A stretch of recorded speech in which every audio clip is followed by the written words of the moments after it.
world might be falling apart, but there's one silver lining.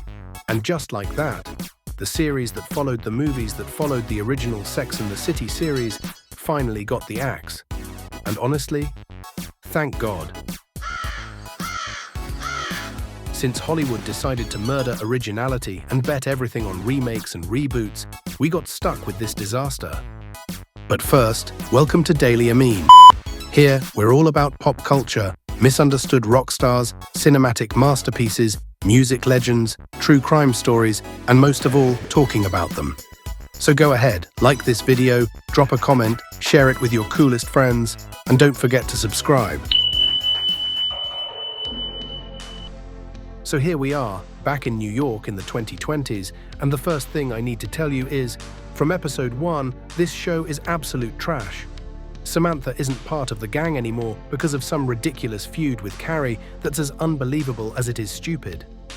Her absence haunts every single episode like a ghost that won't shut up about what this show used to be. The girls are now in their 50s, and trust me, they won't let you forget it for a second.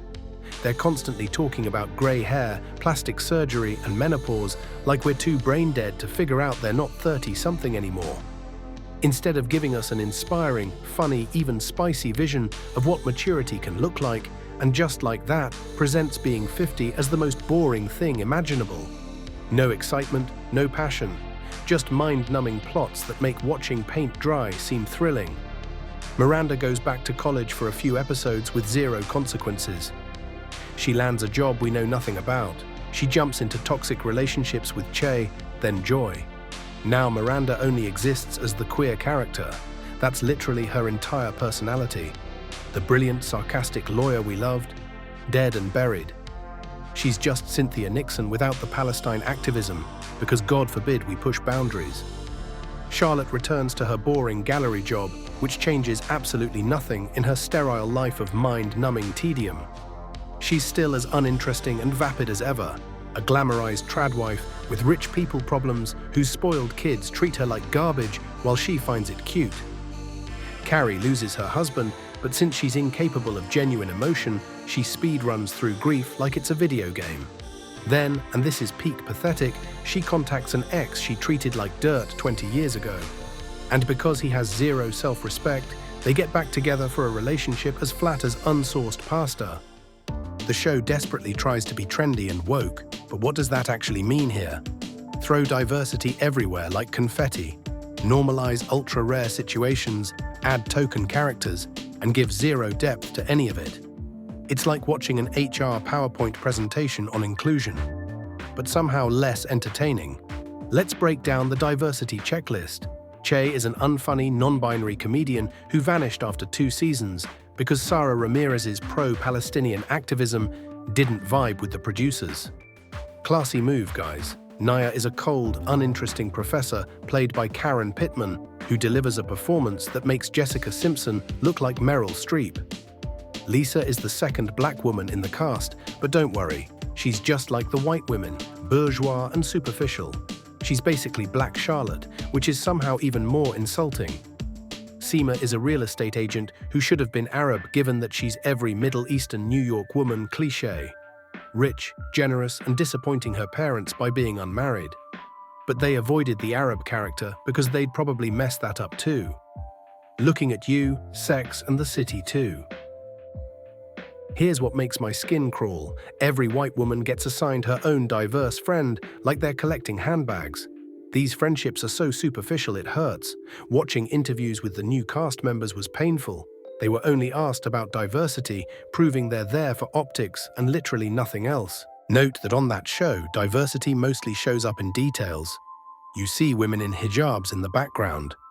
A close-up of gender-neutral bathrooms, non-white gay characters as stereotypical as they are unrealistic. Likely made that way to seem harmless. A trans rabbi, and of course situations meant to be funny on woke themes that are just not funny and very cringe. That's not cultural appropriation, that's cultural appreciation. Oh my God. Wow, that is really great, because I just saw one back there that I really culturally appreciated. How dare she?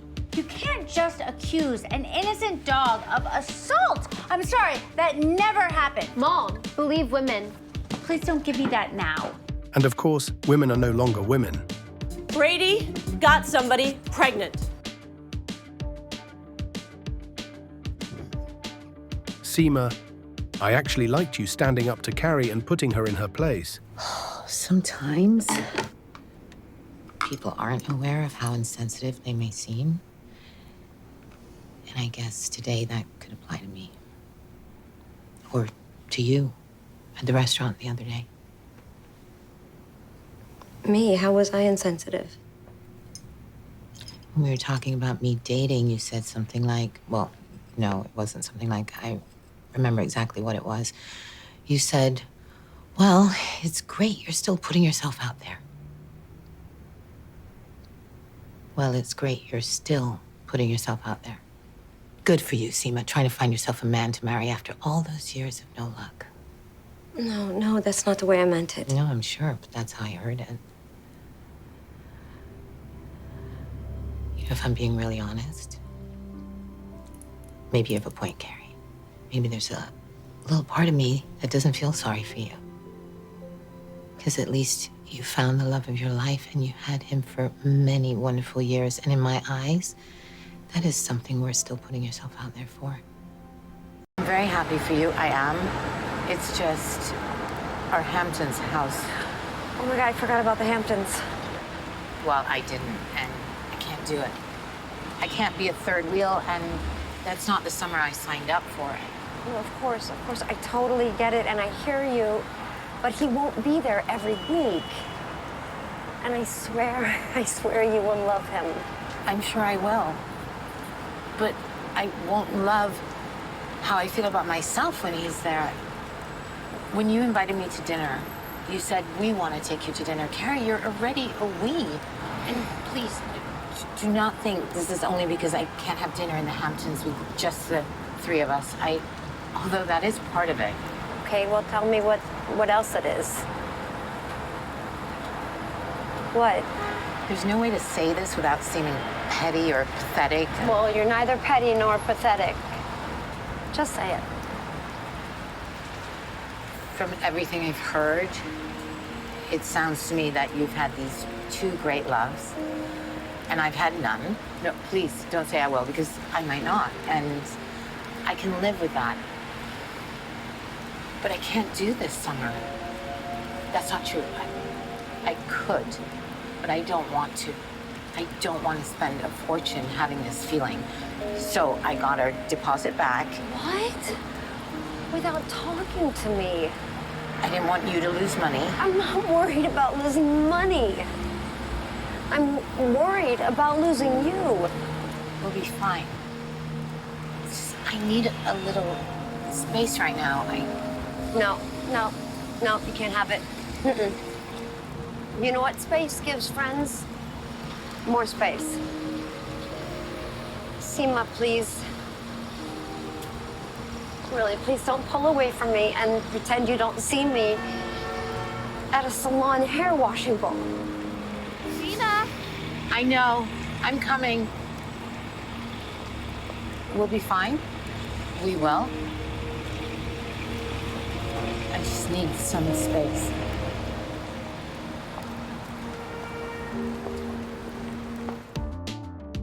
You represented accomplished women dealing with family pressure beautifully. Then they stuck you with a gardener boyfriend because apparently class differences don't matter in 2025. Please. A rich woman dating a working-class guy. This isn't a fairy tale. Charlotte, you are aggressively boring. You cry over everything.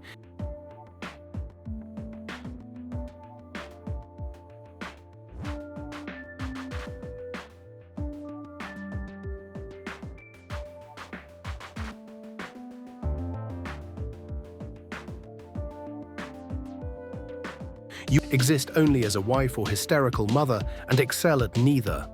Your kids are monsters who disrespect you constantly, but you think it's adorable. Your husband deserves better than a brainless Stepford wife. Harry, you're just a walking ATM with a law degree. You enable Charlotte's neuroses and let your spoiled kids run wild. At least if you'd cheated, we would have gotten some actual drama instead of watching you bankroll Charlotte's perpetual hysteria. Lisa, They killed your father twice in the series. Twice. That's what happens when the production is so bored they don't even watch their own footage. Your documentary subplot was painfully tokenistic, and your miscarriage episode could have been powerful, but instead felt hollow. Steve, you serve absolutely no purpose. Your role is like a Nokia charger in 2025, completely useless. Samantha, I'm really happy for you. You're really not missing anything by having fled your friends.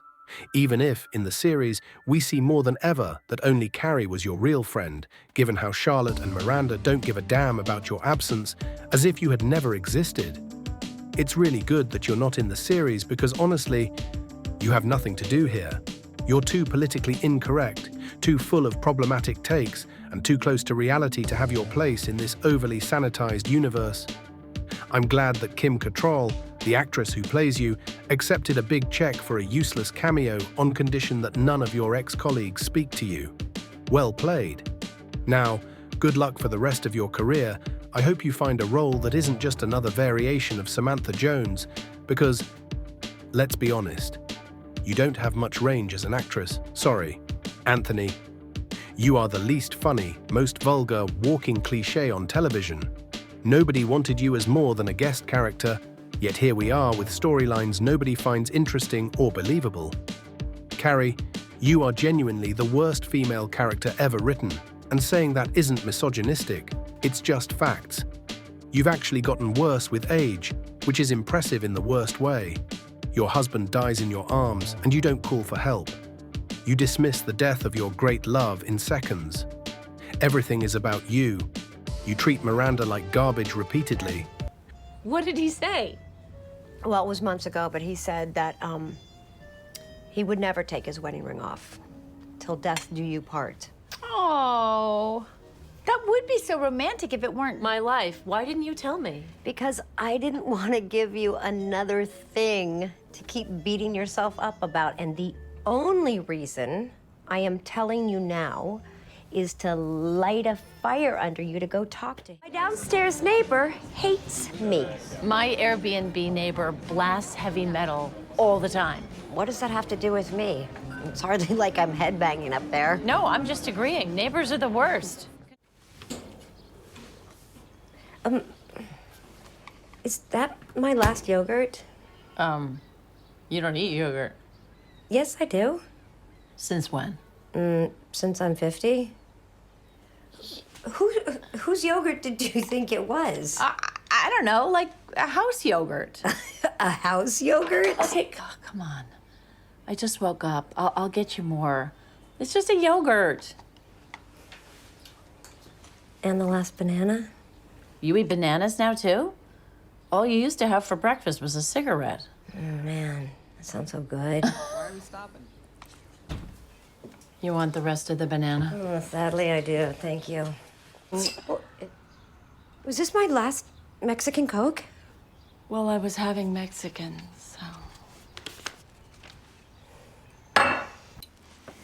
And you and Duncan seem to be having fun as well.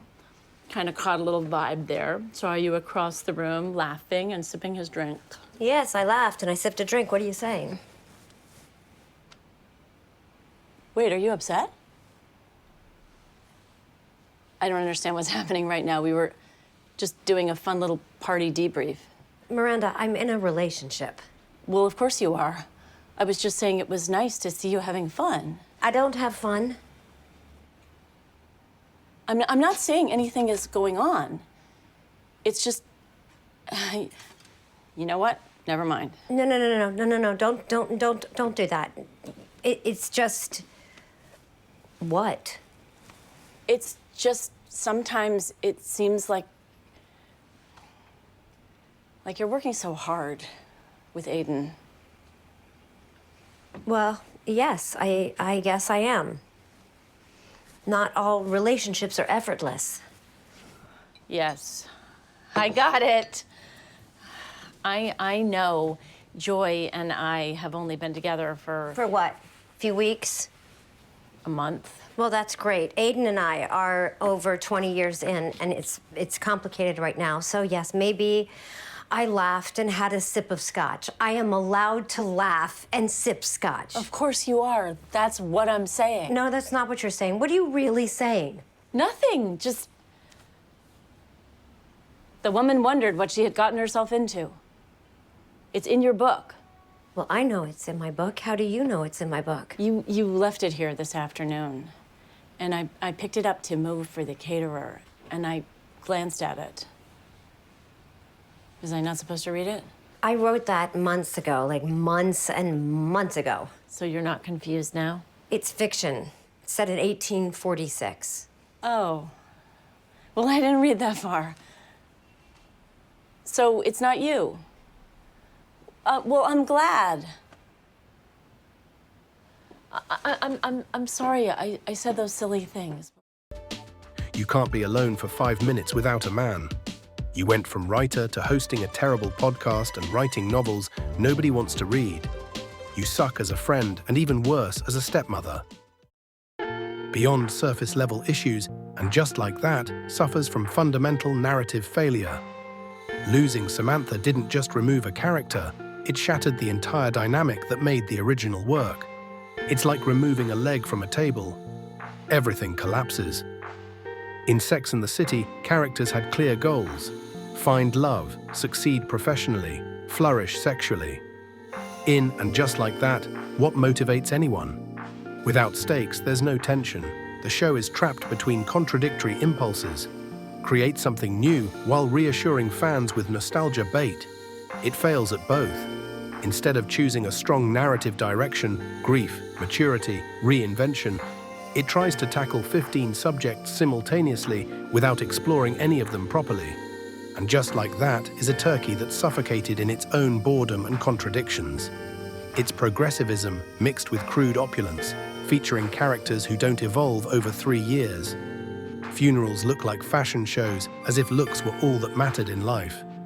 Romance is dead, and the humor is absent. This show will be remembered as a UFO we'd rather forget. The cancellation isn't just good news, it's mercy. If you enjoyed this rant, smash that subscribe button for more brutally honest takes on TV and culture. Your support keeps this channel alive and kicking. Thanks for watching.